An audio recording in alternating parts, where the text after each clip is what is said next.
Descriptive like an adjective. I got a vendetta against people who patented being negative when you should be getting after it. I got facts over tracks, this and that. Spitting slow, spitting fast. I could roast, I could gas. Think I'm okay at last, but I don't know if that can erase all the past. And the pettiness, a reflection of the emptiness. Hilarious, you think you're worth my time, you're delirious. Mysterious, because you hide behind a fake exterior. Léo, comme Baptiste, vous venez d'apprendre la mort de Quentin. Quelle est votre réaction ? La réaction, je suis un petit peu choqué de savoir que Quentin, qui était avant tout un bon camarade, est décédé. Surtout que le jour de l'agression de la jeune garde, j'étais présent à ses côtés et du coup c'est assez choquant de savoir ça, de se dire que ça aurait pu être quelqu'un d'autre ou même moi qui aurait pu mourir. Vous étiez sur place au moment des faits, racontez-nous, qu'est-ce qui s'est passé concrètement ? Nous on a pu rassembler une quinzaine de jeunes qui avaient entre 17 et 23 ans pour pouvoir assurer leur sécurité. Nous étions dans une rue adjacente à celle où était Némésis et puis même toutes les personnes qui étaient présentes dans la faculté. Donc, du coup, ce qui s'est passé, c'était vraiment à part. On ne s'est pas retrouvés au même endroit que leur action banderole ou même que l'endroit par lequel devait arriver Arima Hassan. Notre but, c'était vraiment, si ça dégénérait, elle nous prévenait et nous, on devait venir, juste pour les protéger. On ne devait pas faire d'actes violents, pas repousser les personnes qui les agressaient, on devait juste vraiment les protéger. Sauf que, du coup, la jeune garde, qui est aussi maintenant du côté dans la flamme, nous avait repérés. Et à partir du moment où Némésis a commencé leur action, nous ont attaqués du coup par surprise en passant par une rue où ils s'étaient cachés avant. Ils étaient en surnombre, ils devaient être une quarantaine, entre 30 et 40, armés, avec des gants coquets. Certains avaient des bâtons, ou même utilisaient ce qu'il y avait autour d'eux, que ce soit des trottinettes électriques qui trouvaient dans la rue pour les jeter sur nous, des cailloux, des projectiles. Ils étaient tous cagoulés, ou en tout cas pour la plupart. Mis à part du coup Jacques-Élie Favreau, assistant parlementaire de Raphaël Arnaud, qui lui n'était pas cagoulé, et d'autres personnes comme Lélio Le Besson ou Adrien Besséré, qui c'était les trois premiers. On les a reconnus parce que on les connaît bien, ils sont très souvent dans les agressions violentes de la jeune garde, et eux ils étaient tout devant, ils étaient là. C'est notamment eux qui faisaient partie de ceux du coup qui ont lynché Quentin. Donc quand ils sont arrivés, ils nous ont repoussés dans une rue sur à peu près 500 mètres, en faisant vraiment une grosse pression. Limite ils nous entouraient parce qu'ils étaient beaucoup plus nombreux que nous. Nous on essayait surtout de se protéger entre nous, de faire un bloc pour pas que justement ils arrivent à choper des personnes pour les prendre à partie. Résultat, à la fin, il y avait beaucoup trop de pression sur nous, on était vraiment de se faire entourer. Donc du coup on est tous partis en courant, et en partant en courant ils ont réussi à attraper 3 personnes, dont Quentin. Donc 3 personnes se sont fait lyncher, ils ont volé leurs chaussures, leur téléphone, ils leur ont asséné vraiment beaucoup de coups. Ils étaient plusieurs sur eux, que ce soit des coups de coude, des coups de pied dans la tête. J'ai vu une personne se faire sauter à pieds joints sur la tête. Alors cette personne était inconsciente, c'était vraiment, elle se protégeait même pas, elle avait les bras le long du corps, elle était inconsciente. Et puis ensuite, suite à cela, on s'est tous regroupés sur les quais de la Saône, pour les quais du Rhône, pour essayer de savoir si tout le monde était là, pour juste voir s'il n'y avait pas de blessés, etc. On ne trouvait pas, justement tout le monde est revenu, même ceux qui s'étaient fait lyncher, sauf Quentin. On a essayé de l'appeler, il répondait pas. On a essayé de retourner dans la rue, il n'était plus là, donc on s'est dit qu'au moins il était debout, il était pas inconscient. Et on l'a retrouvé, on l'a appelé, il nous a répondu au bout de 10 minutes, il nous a dit qu'il arrivait. On l'a retrouvé au niveau sur la presqu'île, et à ce moment-là, il allait pas du tout bien, il se rappelait de rien, il a vraiment commencé à convulser, il n'arrivait plus à marcher. Du coup, on a appelé les pompiers, il est parti du coup sous civière. Et ensuite, on n'a pas eu de nouvelles de la soirée jusqu'au lendemain où on a appris qu'il était en état de mort cérébrale. Et puis voilà. Déjà, quand on s'est rendu à cette conférence, pas à cette conférence, mais à cette manifestation, cette action banderole de Némésis, c'était vraiment ce but de les protéger. Donc on est habitué à Lyon à ce que quand il y a ce genre de choses, la jeune garde même les autres groupes violents, comme par exemple la GAL, qui est normalement dissous depuis au moins 4 ans, et 3-4 ans, et qui utilisent toujours leurs réseaux sociaux et qui sont toujours aussi violents, que ces groupes viennent souvent attaquer, etc. Donc on était quand même prêt à ce qu'il se passe des choses violentes, mais pas autant. Et puis, au moment où il y a eu le contact et qu'ils nous ont attaqués, nous, on faisait que de se protéger entre nous, donc on reculait et on repoussait les gens devant nous. Donc on a dû malgré tout dû repousser les gens, soit avec nos mains, nos jambes, en assénant des coups. Mais il y a eu, je compte même pas ça comme une bagarre. C'était vraiment de la défense, essayer de ce qui est le moins de dégâts possible. Vous avez cité Jacques-Élie Favreau, vous étiez sur place, vous avez confirmé sa présence. Quel a été son rôle précisément dans ce qui s'est passé? Qu'est-ce que vous avez pu voir concrètement? Du coup, Jacques-Élie Favreau, c'était durant l'agression, c'était vraiment le meneur, c'était celui qui a mené toute l'agression de la jeune garde, qui était tout devant, qui poussait les militants à avancer, qui leur disait allez les gars, on va les enculer.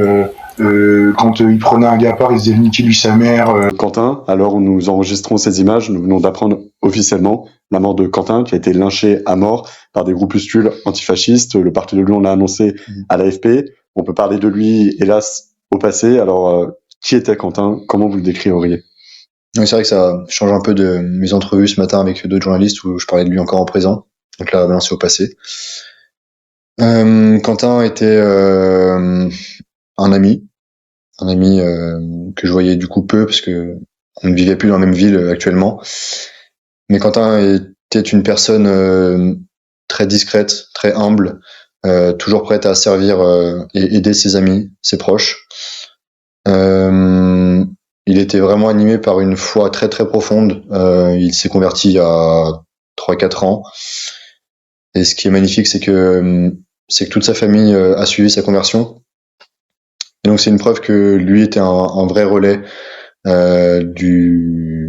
d'une charité qui l'animait réellement, le relais peut-être de la grâce du bon Dieu qui a touché tout le monde dans son entourage, notamment nous, ses amis, qui avons été très touchés aussi par sa piété.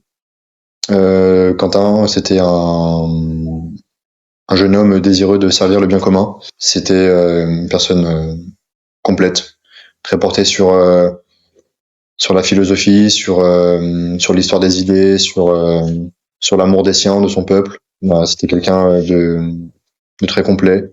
Il faisait aussi beaucoup de sport, donc vraiment un esprit sain dans un corps sain. Et voilà, aujourd'hui on pleure son nom. Est-ce que vous avez des nouvelles de ses proches, de sa famille, de son entourage? Non, aucun. On a essayé. Enfin, moi de mon côté, je n'ai pas vraiment de contact avec sa famille. J'ai des amis qui en ont. On essaye évidemment de pas être trop intrusif, mais en tout cas on sera présent lorsqu'il le faudra. Et voilà, on vient d'apprendre à l'instant sa mort, donc on est tous bouleversés. Mais on saura être présent s'il le faut et être discret aussi s'il le faut pour ses proches. Et puis, mais en tout cas être présent pour faire vivre la mémoire de Quentin. Ce que vous dites, c'est d'une certaine façon, il était l'exemple du courage même, d'une dignité, de l'élégance aussi, de venir protéger des femmes qui menaient une action pacifiste. Et Quentin se dit, je vais venir assister ces femmes et défendre aussi leur honneur, mon honneur, et défendre aussi une image du combat pour notre pays. Bien sûr, c'était vraiment ce qui l'animait tous les jours. Sa foi et son envie de servir aussi. Et il est réellement venu pour aider ces jeunes filles de Némésis qui sont assez courageuses et qui allaient dans une contre-manifestation qui était peut-être compliquée pour elles en tout cas. Et bref, lui il est vraiment venu pour les aider. Il ne sait pas du tout le type de personne qui veut jouer les gros bras, pas du tout. Il est vraiment venu là dans l'optique de les aider et il était très engagé dans sa paroisse, notamment dans la chorale. Vous dites beaucoup de piété. C'est quelqu'un qui aura marqué l'histoire de sa paroisse et de l'engagement aussi pour la foi. Ouais, il était très engagé dans sa paroisse. Il faisait, je pense, de manière hebdomadaire des maraudes. Donc en fait, ça témoignait vraiment de sa charité pour les plus démunis. Toutes les semaines, il allait apporter un peu de nourriture et un peu de chaleur humaine aux sans-abri dans les rues de Lyon. Donc très engagé. Et ce qui restera de lui, c'est un homme exemplaire pour son groupe d'amis, pour ses proches. C'est vrai que c'est facile de parler après, quand la personne n'est plus là, de dire que c'est une personne bien. Mais je pense réellement que Quentin était vraiment vertueux, une âme très noble, un vrai Français. Et c'est peut-être l'un des meilleurs d'entre nous qui est parti aujourd'hui. Ça prend une autre dimension, car même le président de la République a réagi. Est-ce qu'on peut dire c'est un martyr? Par la foi. Moi, je dis clairement que déjà, toutes les personnes qui se battent pour le bien commun et pour notre peuple et pour notre foi sont des héros. Et lorsqu'ils sont prêts à donner leur vie pour cela, ça devient des martyrs, évidemment. Donc Quentin est un réel martyr. Et les cloches sonnent au moment où vous dites cela. Je pense qu'il nous entend de là-haut et qu'il prie déjà pour nous, que c'est notre intercesseur. C'était un fidèle compagnon ici-bas et maintenant ce sera notre fidèle intercesseur là-haut, qu'on pourra compter sur lui.